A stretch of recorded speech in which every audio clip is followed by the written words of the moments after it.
La paracha du rassemblement, c'est le nom de la section biblique, la paracha de cette semaine. En effet, la section biblique de cette semaine commence en disant que Moshe, descendit du mont Sinaï avec les deuxièmes tables de la loi et qu'il rassembla tous les enfants d'Israël. C'est une formule absolument exceptionnelle, car la formule générale qu'on trouve mentionnée des dizaines et des dizaines de fois dans la Bible, dans la Torah, c'est la fameuse formule « Moshe parla aux enfants d'Israël, transmis aux enfants d'Israël ». Mais cette tournure « Moshe rassembla toute la communauté des enfants d'Israël », c'est une exception totale à la règle. En quoi consiste ce grand rassemblement ? Eh bien, vous savez, il y a une fameuse expression qui dit que parfois la montagne accouche d'une souris. Et ici, c'est le mont Sinaï qui accouche d'une chose totalement inattendue, parce que qu'est-ce que Moïse dit à la suite de ce grand rassemblement complètement exceptionnel?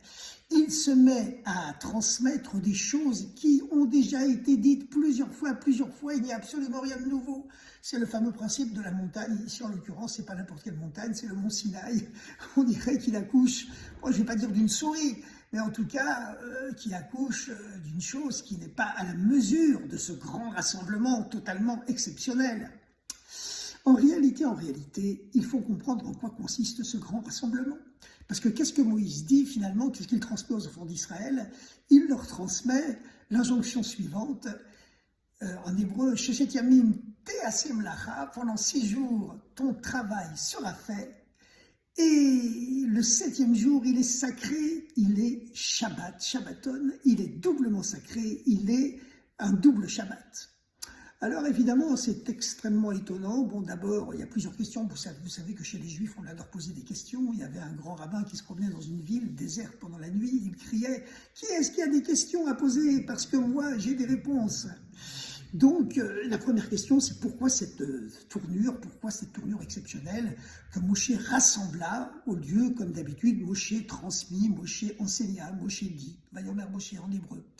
Et puis également, pourquoi tout ce rassemblement? Pour dire simplement qu'il faut respecter le Shabbat, alors que le Shabbat a déjà été mentionné dans plein de sections bibliques précédentes. Il a été mentionné dans les 10 commandements et dans d'autres endroits encore. Encore une fois, c'est le mont Sinaï qui accouche d'une chose qui ne semble pas à la mesure de ce rassemblement exceptionnel. Il n'y a rien de nouveau sous le soleil. Et puis, troisième chose, pourquoi cette étrange formule Shabbat Shabbaton, un double Shabbat, 6 jours, ton travail sera fait, et le 7e jour, c'est un double Shabbat. Et puis pourquoi encore alors je me pose beaucoup de questions, mais c'est comme ça, dans le judaïsme, on adore poser des questions. Pourquoi cette curieuse formule, encore une fois, ton travail sera fait? En hébreu, Te'aseh Melacha, au lieu de dire simplement, tu travailleras pendant 6 jours. Pourquoi avoir ce besoin de compliquer les choses et de dire, ton travail sera fait, comme s'il avait été fait, comme s'il devait être fait tout seul? Eh bien, il faut comprendre d'abord le contexte pour fournir la réponse. C'est que ce Shabbat, effectivement, ce Shabbat du grand rassemblement, n'est absolument pas un Shabbat ordinaire. C'est le lendemain du premier Yom Kippour de l'histoire. Yom Kippour, le jour unique dans l'année, qui est le jour du pardon. Et de quoi les Hébreux de l'époque de Moïse avaient-ils besoin d'être pardonnés? Ils devaient être pardonnés du plus grand péché, la plus grande faute de l'histoire, le péché du veau d'or, le péché de l'idolâtrie.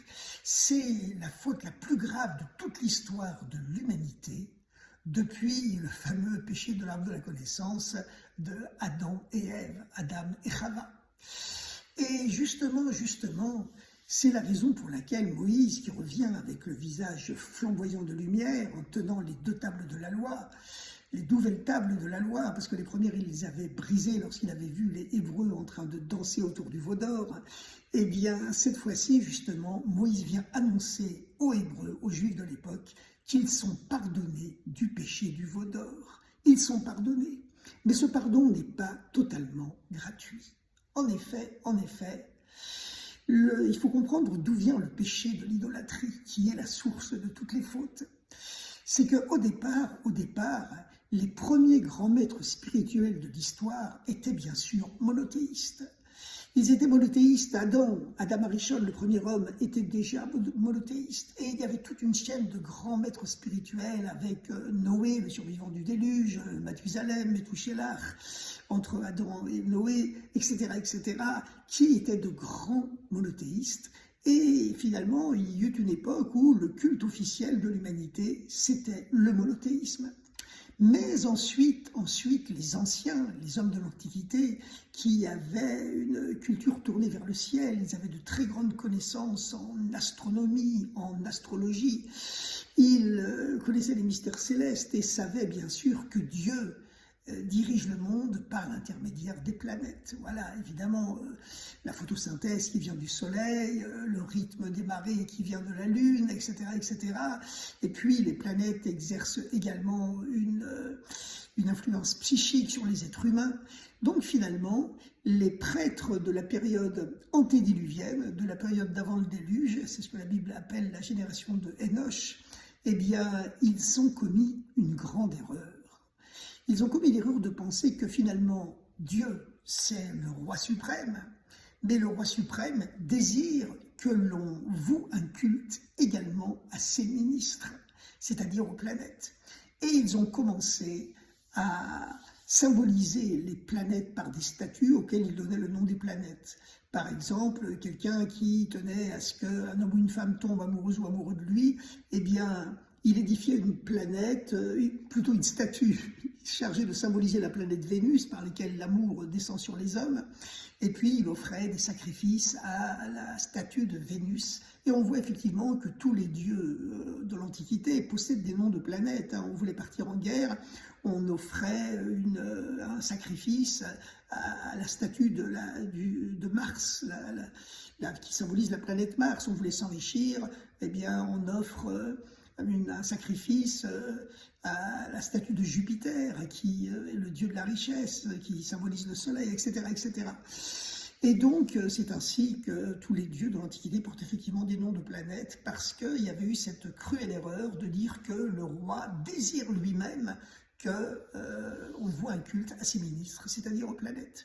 Et plus tard, avec le fil des générations, les êtres humains ont complètement oublié le Dieu suprême et ils ne vouaient plus un culte qu'aux planètes, en oubliant le roi suprême qui était passé complètement dans la trappe de l'histoire. Et puis finalement est venu Abraham, qui ne fut pas le premier croyant, mais qui lança quand même une révolution parce qu'il ressourça l'humanité à sa croyance monothéiste originaire. Et c'est cela justement le péché de l'idolâtrie. Le péché de l'idolâtrie, ce n'est pas renier Dieu, c'est d'accorder une importance aux intermédiaires, en l'occurrence les planètes. Mais finalement, les intermédiaires, c'est quelque chose de toujours actuel, et cette idolâtrie, elle est donc aussi toujours actuelle. Par exemple, nous avons le businessman, le patron des grands magasins. Il vous dit, je ne peux pas fermer le Shabbat mes magasins parce que finalement, ceux qui me font vivre, ce sont mes clients. Mais il oublie que finalement, c'est la bénédiction de Dieu qui l'enrichit, qui dirige le monde. Et le travail, ses clients en l'occurrence, ne sont que des intermédiaires qui lui permettent de gagner de l'argent. De l'autre côté, un employé, quand on lui dit « il faut arrêter de travailler Shabbat », il va vous répondre « écoutez, moi, ce qui me fait vivre, c'est mon patron. Si mon patron me donne le Shabbat, je peux respecter le Shabbat, mais si mon patron, mon employeur ne me donne pas le Shabbat, je ne peux pas. » C'est-à-dire que pour lui, l'essentiel, ce n'est plus la bénédiction de Dieu. Ce n'est plus la bénédiction de Dieu, c'est l'intermédiaire qui prend toute la place. Ça ne veut pas dire qu'il renie Dieu. Je sais très bien qu'il y a un Dieu au-dessus de ses clients. Il y a un Dieu au-dessus de son employeur, il en est parfaitement conscient, mais encore une fois, l'idolâtrie, ce n'est pas renier Dieu, en tout cas pas au départ, c'est vouer un culte aux intermédiaires. Et c'est la raison pour laquelle, dans la section biblique de cette semaine, Moïse produit une révolution. Il produit ce grand rassemblement unique de l'histoire qui succède au péché du veau d'or, pour obtenir le pardon du peuple juif, d'avoir adoré le veau d'or, d'avoir été idolâtre. Parce que, encore une fois, être idolâtre, c'est accorder la primauté aux intermédiaires plutôt qu'à la source de toutes les bénédictions, qui est le Dieu unique, et commettre la même erreur cruelle que les anciens, à l'époque de la haute antiquité, avaient commis. avant finalement d'oublier Dieu complètement au fil des générations. Et c'est la raison pour laquelle la section biblique de cette semaine utilise cette curieuse tournure grammaticale passive-active et non pas active, en disant « 6 jours par semaine, ton travail sera fait » et non pas « tu feras ton travail ». C'est une nuance grammaticale, mais qui est riche d'un grand enseignement. En effet, tu feras ton travail, cela signifie c'est moi, c'est mon ego qui travaille et qui réussit. Tandis que tu feras ton travail, eh bien, c'est une image complètement différente qui signifie le travail, même si on travaille 10, 15 heures par jour, comme les grands businessmen ou les gens passionnés par leur boulot, eh bien, ça reste quelque chose de secondaire. C'est simplement un réceptacle qui permet de recevoir, de capter le flux de la bénédiction divine. Et l'essentiel, c'est la bénédiction divine qui enrichit. C'est Dieu qui donne la fortune, c'est Dieu qui donne la réussite sociale, financière, humaine, familiale et dans tous les domaines. Et les actes des hommes, ils ne sont que secondaires, ils ne sont que des réceptacles à la source de toutes les bénédictions, la cause de toutes les bénédictions qui est la bénédiction divine. C'est la raison pour laquelle nous trouvons le même message, le même enseignement dans le Talmud et qui nous dit cette curieuse formule « Si ce sont seulement tes mains qui se fatiguent pour travailler, heureux sois-tu, tu deviendras le dépositaire de toutes les bénédictions. » Qu'est-ce que signifie « si tu fatigues seulement tes mains pour travailler » ?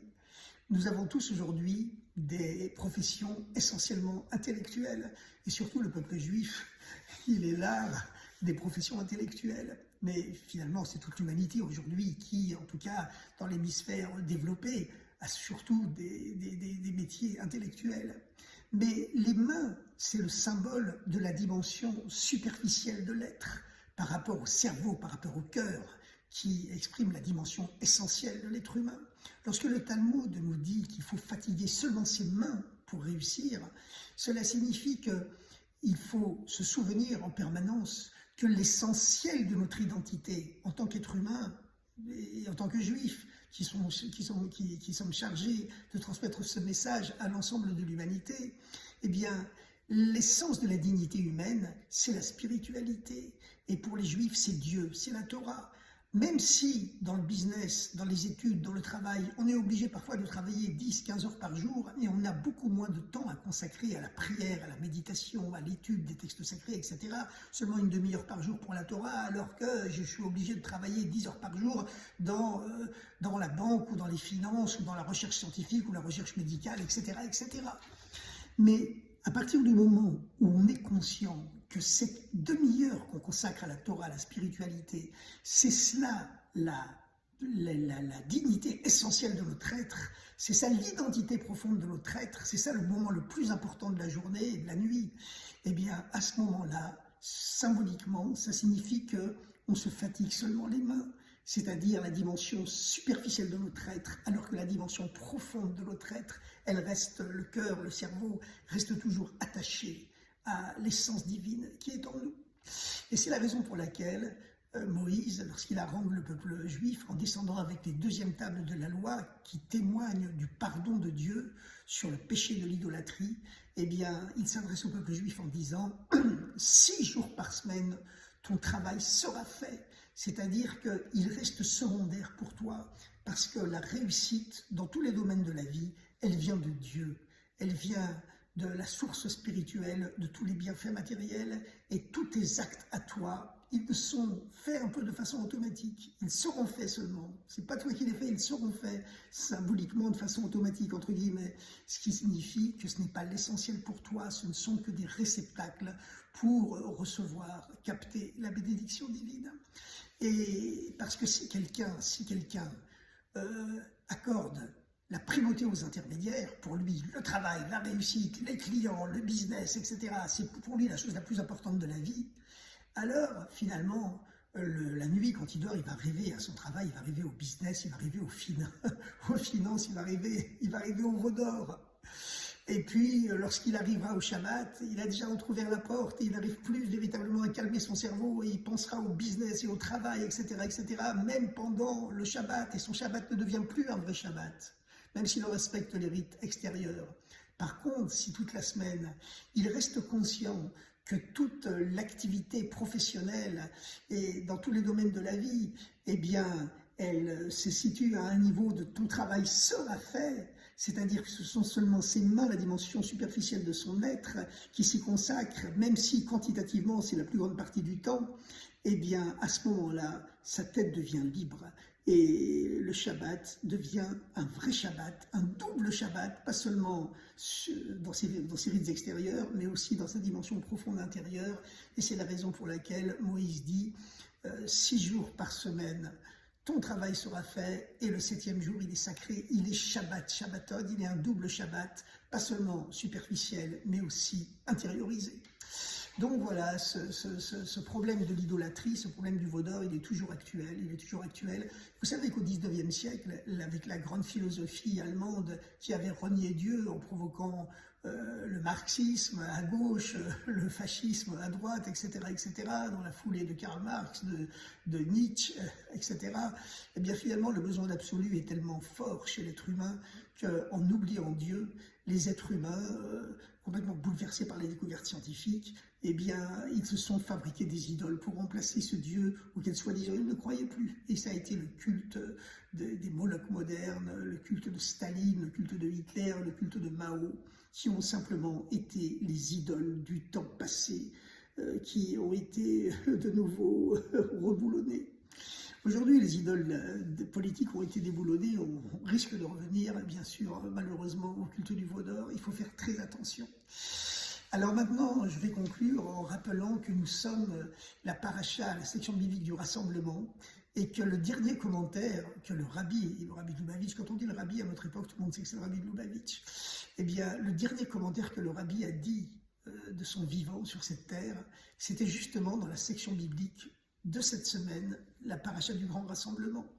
Et le rabbi a salué ce grand rassemblement en mentionnant une chose qu'il n'avait jamais dite. C'était un peu sa signature parce qu'il a perdu la parole quelques temps plus tard. Il a été frappé malheureusement d'un AVC qui lui a privé de parole. Mais sa signature, c'est qu'il dit que nous sommes à l'époque du grand rassemblement messianique qui a commencé, puisque le retour des Juifs en Israël, le rassemblement, le kibbutz galuyot, comme on dit en hébreu, des Juifs en Israël aujourd'hui, c'est le grand rassemblement annoncé par les prophètes d'Israël qui annoncent que à la fin de l'exil, même si les Juifs sont dispersés aux 4 coins du monde, finalement, la promesse de Dieu s'accomplira et les Juifs de nouveau se rassembleront sur leur terre. Et une des preuves que c'est véritablement le grand rassemblement messianique, la réalisation du rassemblement annoncé par les prophètes qui se réalise aujourd'hui en Terre Sainte, cette terre que tous les peuples du monde appellent la Terre Sainte, eh bien c'est qu'aujourd'hui les Juifs ne sont plus obligés de se réfugier en Israël en se sauvant, en s'enfuyant, en fuyant les pogroms, etc., etc. Ils vont en Israël dans la richesse, dans la largesse, dans le bonheur, et c'est un avant-goût bien sûr, des temps messianiques qui apporteront la bénédiction, pas seulement au peuple juif, mais à l'ensemble de l'humanité.